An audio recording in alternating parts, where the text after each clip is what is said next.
સો તમે bridal makeup ને એ handle કરો છો, Yes. તો તમે ફેશન શોમાં જે ઇન્ડો વેસ્ટર્ન ક્લોથ્સ છે, તો તમે કઈ ટાઈપનો મેકઅપ પ્લાન કરો છો? હું બ્રાઇડલનો મેકઅપ કેવો થોડું ઇન્ડિયન ને એ રીતના થોડું અલગ હોય, પણ ફેશન શોમાં હું એ વિચારું છું કે ગ્લેમરસ થોડું લુક આપીશ, સ્મોકી આઈસ છે, તો એ રીતના હું થોડું વિચારું છું કે એ રીતના હું કંઈક કરીશ એટલે સ્ટેજ ઉપરથી સ્ટેજ ઉપર. Yes, thank you so much. Thank you. Sunilbhai, last fashion શોમાં આપણે અલગ થીમ ઉપર વર્ક કર્યું હતું, હા. અને આ ફેશન શોમાં થોડું અલગ છે, તો તમને બેવમાં શું ડિફરન્સ લાગે છે?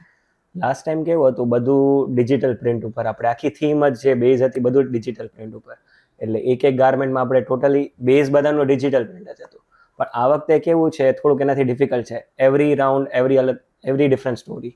જેમ કે એકમાં આપણે બધું આપણે હેન્ડમેડ ઉપર જાય છે, જેમ કે એકમાં આપણે બંધેજ ઉપર જાય છે, જે આપણે ગુજરાતની ટ્રેડિશન્સ છે, અજરકમાં જાય છે, બ્લોક પ્રિન્ટ્સમાં જાય છે, એટલે આ વખતે બધું આપણે હેન્ડમેડ ઉપર જાય છે. તો આપણે બધું મોડર્ન એન્ડ ટ્રેડિશનલ બધું બ્લેન્ડ કરીને અત્યારે આપણે બધું યુઝ કરીએ છીએ. Right. Yes. Thank you so much.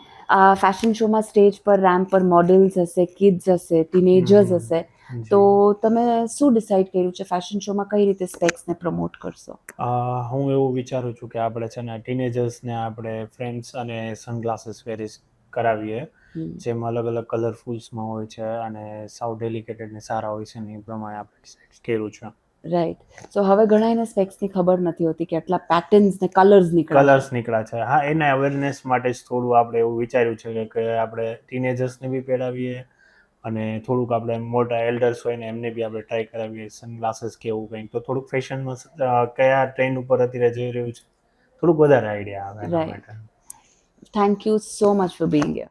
આ વખતે ફર્સ્ટ ટાઈમ ફેશન શોમાં તમે પાર્ટ લીધો છે, તો આપણી થીમ એકચ્યુઅલી હેન્ડીક્રાફ્ટ છે, તો તમે શું વિચાર્યું છે તમારા રાઉન્ડમાં તમે કઈ ટાઈપના ક્લોથ્સ પબ્લિકને દેખાડવાના છો?